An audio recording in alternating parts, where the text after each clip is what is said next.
13 minutes past 4 here on BBC Radio Wales. Now tonight is the big one for England football fans as England take on Croatia for a place in Sunday's World Cup final. In Moscow, it'll be deafening inside the Luzhniki Stadium in a tournament so far completely devoid of serious disorder, despite serious fears after Russian hooligans attacked England supporters at Euro 2016 in France. Joel Rookwood is a specialist in sport business and an expert in football hooliganism. And we spoke to him regularly during Euro 2016. He's been out in Russia, and we caught up with him earlier for his thoughts on the tournament so far.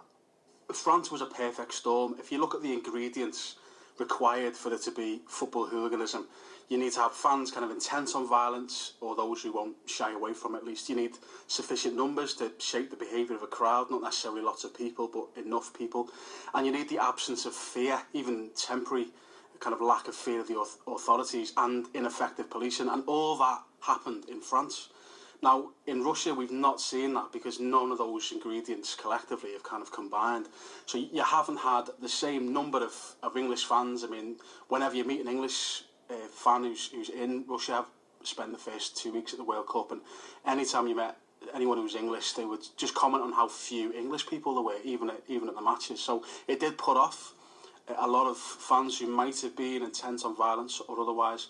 And you've got to remember, this World Cup was acquired by a state determined to demonstrate not only their welcoming nature and, you know, cultural forms and other things, but their power.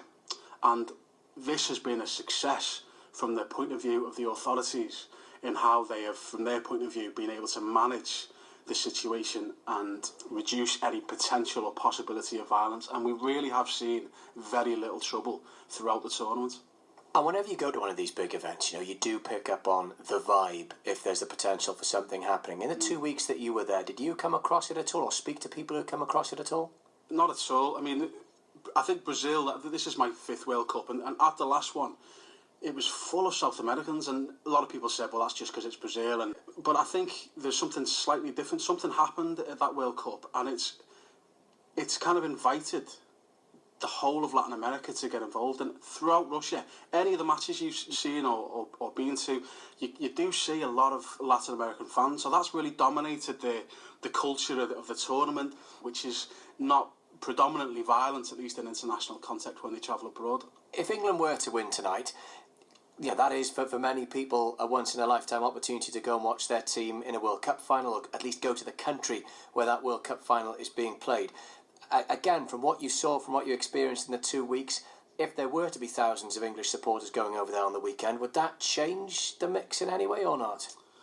I think one of the most important ingredients which is lacking, the Russian state have, without question, managed to convince Russian hooligans not to attend matches and cause problems. And whether they've, you know, imposed sanctions or anything, we don't really have the evidence for that. But if you look at what we've seen and what people have seen at matches, it's almost certain that that's been the case. You go to any, you know, whether it's a fan park or a stadium, you're greeted by really physically imposing military personnel and police. So straight away you're thinking, there's not a chance I'm going to risk anything. And then when you're in the enclosed areas of the city, whether it's a stadium or a fan park or the airport coming through, you're very aware that if you cause any problems, there's going to be repercussions. So I think they're two certain elements that we've seen. But then if you get a huge number of English, because I do think there will be a slightly different dynamic, and it will be a different challenge for the Russian authorities to deal with. And I can imagine the Russians will be hoping for a Croatian victory, aside from the political dynamic, just because of a crowd disorder and crowd control issue that they're going to have to face. An increase in number of English people is inevitable as we get to the latter stages. It will be fans who are intent on travelling for this once-in-a-lifetime opportunity. It will cause a very different set of challenges for the Russian authorities, but I do expect them to be met with heavy-handedness if necessary, but certainly with definite control. Joel Rookwood on the football and the off-field football-related stuff out in Russia tonight.